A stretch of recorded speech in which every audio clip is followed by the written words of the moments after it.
are now listening to the War Report Podcast Network. What is up, everybody? Welcome back to the College Loops SEC Season Preview Series.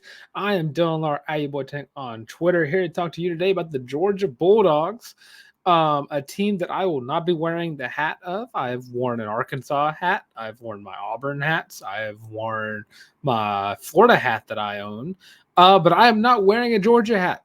Not happening. This will be the last episode where I will not be wearing a hat correlating with the team I am talking about today. Strictly out of hatred. But the Georgia Bulldogs are the best team in the country. I think that's the best way I can possibly put that. You're going into a season with a Heisman front runner in Carson Beck, also a projected top 5 NFL draft pick. You picked up an outstanding running back from the Florida Gators and Trevor Etienne, ticking off an entire fan base that you are rivals with.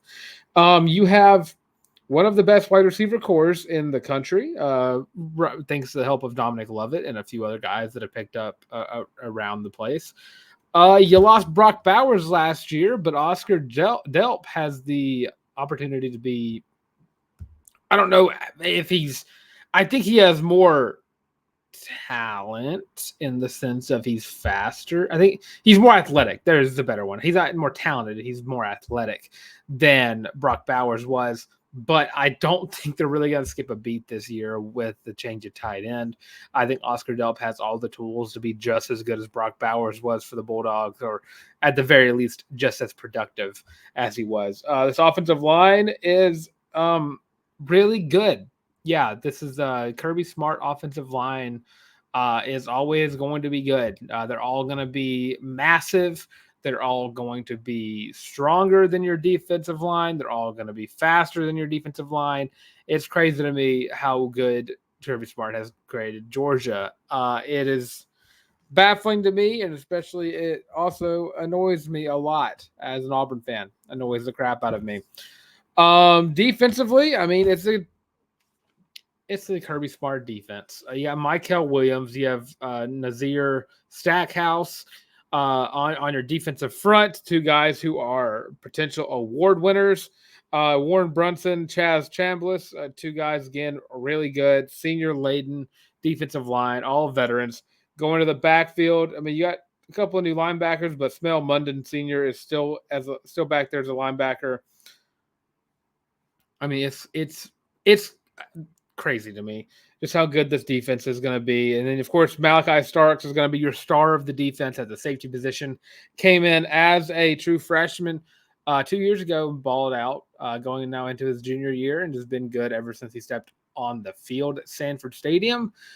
This team is really good. I just kind of did a run through of every single person on this team that's really good, because every single person on the team is. Kirby Smart is recruited very well for the Georgia Bulldogs, and we're reaping what he sowed. And that this is the best roster in college football from top to bottom. I think they're going to start off number one. I think they're going to finish number one. I think they're going to finish on top of the mountaintop again. But with that, going to kind of go through the schedule. This might be a short one because it's kind of hard to predict a team that's so good. They start off with the first game of the season, traveling all the way from Athens, Georgia to Atlanta, where they'll take on the Clemson Tigers in what will not be a neutral site game. This is another year where I hate that Georgia is having another stupid kickoff game and a halfway point between the teams. If you're going to do neutral site kickoff games, why are you doing it just a couple hours from the school that they're just playing against? It was like 2 years ago when they played against Oregon. That was not a neutral site game. That was a Georgia home game.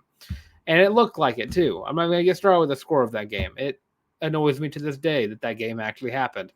But they're going to be playing against the Clemson Tigers this year at noon on August 31st. And I'm not high on the Clemson Tigers this year. I'm just not. I think Georgia's going to win this game. I don't really think that that's going to be It's going to be a trend of this video of me saying that I think Georgia's going to win this game. So get ready for that. If you don't like Georgia, I'm so sorry. Neither do I. And I'm still going to pick them to win against Clemson. Next up is Tennessee Tech. Get ready to play your backups in the second quarter. Yeah. So the first SEC game of the season is in week 3. They will travel to Lexington, Kentucky to play against the Kentucky Wildcats. I'm not too high on the Wildcats of Kentucky either this year. So I'm going to be rocking with Georgia in this game as well, starting off 3-0. Then they have a bye week, as well as Alabama does, before they travel to Tuscaloosa, take on the Alabama Crimson Tide. Year 1, Kalen DeBoer doesn't really have the same blueprint for taking down Kirby Smart teams that Nick Saban did.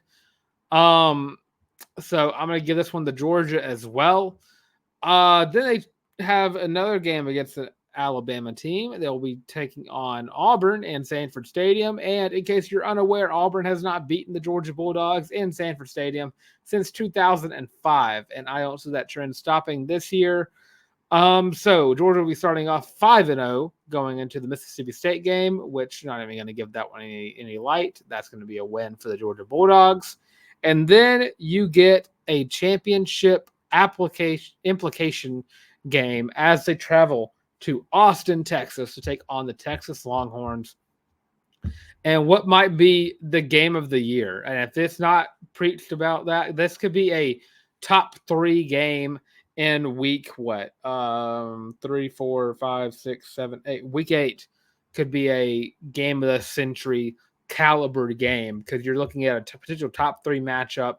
You're looking at, again, the two teams that, if you've watched my live stream from yesterday where I predicted all of the college football conference champions and the college football playoff as well, that's the team that I have playing Georgia in the SEC championship. So I think they're going to go into Austin. I think they're going to beat Texas. And as I said yesterday, I mean, it's one of the 3 times I have Georgia beating Texas this season, which is crazy to me.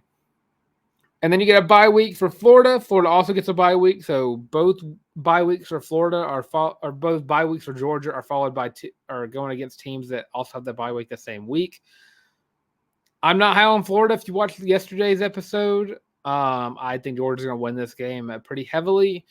So it's not even going to. And then they travel to Oxford, Mississippi to take on the Ole Miss Rebels or Black Bears or Land Sharks, whatever they are going by right now. I'm not high on Ole Miss this year in the sense of I don't think this is a championship Ole Miss team. I don't think Ole Miss will ever be a championship team. I don't think Lane Kiffin is a championship caliber coach. So I don't think that they're finally going to witness one of their toughest games of the schedule, probably the toughest game of their schedule, but you get the point. Their schedule's a bunch of cupcakes. I don't think Ole Miss will be taking down the Georgia Bulldogs in Oxford. Don't think that's going to happen. Then they go back home for the last 3 games of the season where they take on the Tennessee Volunteers. If this game was in Neyland, I'd have more of a conversation about it. But this game is in Sanford. Tennessee could have a shot. I like Tennessee's chances of giving Georgia a run for their money. They tried to last year, but 2 years ago they lost by 14, but that game was a lot closer than it seemed. They just need Nico to play Hendon Hooker level offense, but I don't think they're going to win the game. So I'm going to go with Georgia winning that game, starting off 10-2, going to the last 2 games of the year. One of those being the UMass Minutemen. Yeah, not Georgia's going to win that game by a lot. And then the last game of the season, good old-fashioned hate. Against Georgia Tech, Yellow Jackets, a historic rivalry that as of late has not been much of a rivalry. I don't think Georgia has lost this game in over 10, 11 years. I can't remember the last time. I know that it was said for a while that I remember before Michigan beat Ohio State like 2 years ago that Georgia Tech had beaten Georgia more recently than Michigan had beaten Ohio State. I see that trend continuously going on. I like Georgia Tech this year. I think they're a very underrated team. I like what Haynes King is doing over there, and Brent Key coaching up the Yellow Jackets. I just don't think this is the year that they will be taking down the Georgia Bulldogs. So my prediction for Georgia is 12-0. Best case is 12-0. Worst case, I think they lose to Texas, and I think they drop either the Tennessee game or the Bama game, which kind of depends. And worst is 10-2.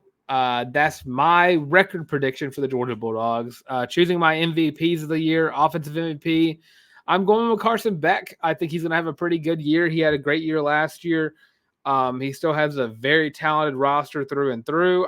It'd be really hard for me to think that he would have a worse year with the talent that they have. I mean, they lost Ladd McConkey, but last year he was dealing with some injuries and didn't really play a whole lot. I know he still finished like fifth on the team in receiving yards. Losing your two best rushers from last year, but you're replacing that with Trevor Etienne, who's going to be my winner for best newcomer. And then my defensive MVP, I chose Malachi Starks, but really you could just pull a name out of a hat for Georgia's defense, and you're going to get a guy who's going to play in the league one day. Ultimately, this is my team. I have winning the national championship. I have them going all the way.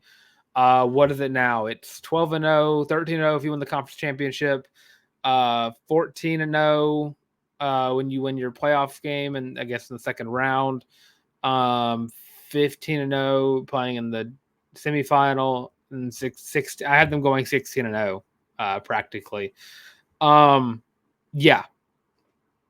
The Georgia dynasty will continue without Nick Saban in the way. But that's my prediction for the Georgia Bulldogs. Come back tomorrow where we're going to talk about the Kentucky Wildcats, a team that I can actually wear the hat of as long as it's during football season. Basketball season, I will not be repping that hat. But, of course, with all that being said, I'm Dylan Larck, iBoyTech on Twitter. Follow me right here on the College Loop, where I am going to try to continuously do more broad college football content because I love college football so much. Continuously doing Auburn-based content because I'm an Auburn fan and I love all of Auburn sports, but I do want to incorporate more and more college football content talking about all the teams because I love the sport so much. I will always have 4 to 5 screens up at any given time watching any game that is on at the time. Week 0 is on Saturday. Cannot wait for that. I am excited for the Florida State Georgia Tech game. The other games don't matter to me, but I'll try to watch them if I can. But ultimately, I'm just glad college football will be back on our TVs. This was the last weekend college football-less, and I'm super excited for that. But as I said before, Dylan Larck, iBoyTech on Twitter. You also have my Instagram as well at Dylan Larck at DYLENLARCK. Visual aids right there. Also check me out on the Warport Gaming, where I am doing Kansas State Dynasty. Schedule's a little tight, so I only get an episode up once a week on Saturday. So it's kind of like you're watching college football early. I'm not good at the game, but I'm 2-2 with Kansas State, worst team in the game. Go check that out. TWR Gaming. I'll have it linked at the end of the video. But get fun right in the College Loop. Follow me on follow us everywhere. Twitter, TikTok, Facebook, Instagram, the works, all those at the College Loop. Visual aid up there, visual aid down there. I think I'm pointing to the right place, or it's over here, whichever side it is on. But check us out on the College Loop, where we will, again, try to do more college football content. And with that being said, thanks for watching. And I'm not going to say it for them, but I'll say War Eagle for everybody else out there because I refuse to say the other thing that requires, barking. But with that being said, thanks for watching this episode of the College Loops SEC Season Preview Series.